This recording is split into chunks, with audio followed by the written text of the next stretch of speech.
House Republican Conference Chair Elise Stefanik. Welcome back to Fox News Sunday. Great to be with you, Shannon. Okay, so let's start here. We have this possibility of a government shutdown days away. Analysts say mostly because of internal strife within the GOP. Axios puts it this way. Republicans have fallen into a state of paralyzed chaos with no obvious exit ramp in a government spending fight of their own creation. Our brand new Fox News poll also puts congressional approval at 19%. So you guys run the House now.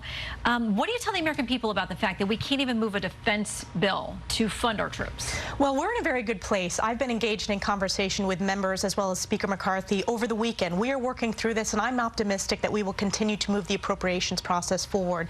And that includes the DOD appropriations bill. That also includes potentially a continuing resolution to ensure that we do not face a government shutdown. But what's really important here, Shannon, is on behalf of the American people, we know inflation is one of the top concerns. 91% of the American people are concerned about inflation.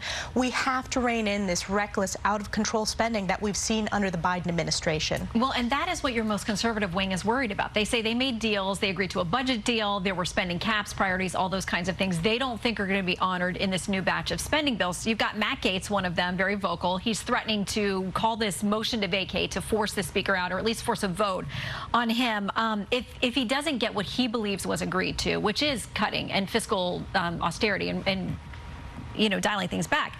We've got a meeting this week that was described by Congressman Brian Mast as saying that the speaker said to him, if you want to file the motion to vacate, then file the effing motion.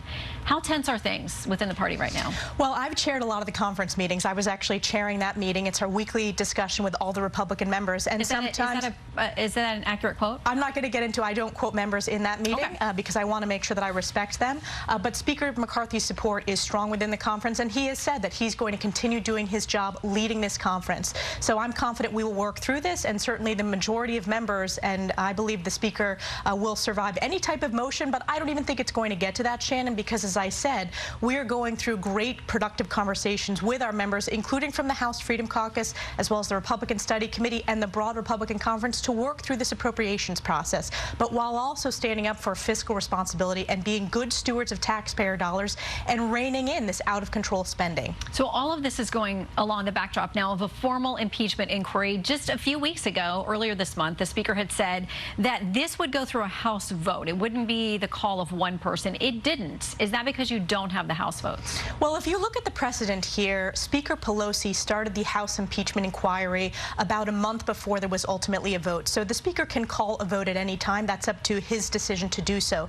The impeachment inquiry is an important step to take for legal purposes, to make sure that the House and Congress as an institution is at its apex of constitutional authority, to make sure that we can get access to documents and, frankly, depositions that we know the administration is going to stonewall. But it's important, Shannon, to take a step back. Take a look at what House Republicans have uncovered. We've uncovered dozens of LLCs by Biden family members, including over $20 million, some of which came in while Joe Biden was vice president. So this is about Joe Biden and really answering valid concerns regarding corruption and national security. The Democrats will say there's no smoking gun, there's no receipt, there's no transaction that shows President Biden, even then as vice president, taking any money that was inappropriate or improper. Here's what the top House Democrat has to say, Hakeem Jeffries. He says this is about a distraction. Extreme MAGA Republicans have launched an illegitimate impeachment inquiry that is a kangaroo court, fishing expedition, and conspiracy theater rolled into one. There is not a shred of evidence that President Joe Biden has engaged in wrongdoing. So why tie yourselves up in this, the resources that are going to be expended, the criticism that's going to come when you know if this gets to the Senate, it goes nowhere? Well, first of all, Shannon, I believe transparency and good governance is very, very important for any Congress. And we know that Joe Biden started off saying that he had no knowledge of Hunter Biden's business dealings, and then the White House quickly shifted their story to say Joe Biden had no involvement. We know, as we continue to uncover the facts, that's simply not the case. Joe Biden was involved with phone calls with Hunter Biden's top 4 foreign clients. So I believe that the Biden family, including then Vice President Joe Biden, was deeply involved in this nexus. And frankly, the question of bribery and high crimes and misdemeanors is an important one, and it's up to us as Congress to make sure that we deliver accountability and transparency to the American people. That's why this White House is fighting tooth and nail to turn over documents, to answer questions, because they know we're continuing to uncover what I believe is going to be the greatest political scandal of our lifetime. Well, the country is watching, and we are as well, to see where it goes. I want to touch on something that's happening in your home state as well. A number of the issue of immigration. A number of House Democrats went over to one of the facilities where people are being housed who have come here illegally. They were basically drowned out by protesters there. Congresswoman Alexandria Ocasio-Cortez among one of them. She's not happy that the mayor there, Eric Adams, said this is basically potentially going to destroy the city. She responded to him on X, formerly Twitter, saying this: the core issue is not solely the presence of asylum seekers, and there's a debate about whether all these people are asylum seekers, but they want to work and New Yorkers want to hire them. The government's forcing people to remain on public systems because we won't let them work and support themselves. She says that's all they want.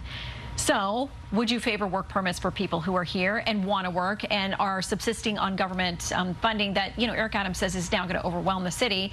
How would you deal with the immediate crisis? The immediate crisis is to secure the border, Shannon. Let's take a step back. Mayor Adams and Governor Kathy Hochul support sanctuary city policies. There is a reason that New York City is getting overrun, and it's because of the border crisis, and it's because of the illegal transfers of illegals into New York State. They tried to transfer these illegals to parts of upstate New York. Upstate, not only New York Republicans, but Democrats as well at the elected level spoke out strongly against this. So the way to solve this is by securing our border, which is why House Republicans put a border security bill on the floor. We voted in support of it. Tellingly, not a single Democrat voted to secure our borders.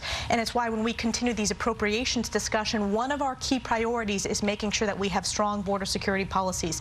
So this is a catastrophe of Democrats making in New York State, and they're going to feel the pain at the ballot box because 81% of New Yorkers, that includes Democrats as well, are very concerned and think this is a serious issue that New York is facing. It is a serious issue, and they're not the only city, so we'll track this across the country. Congresswoman, thank you for coming in. Thank you, Always Shannon. good to see you. Okay, joining us now, Congress.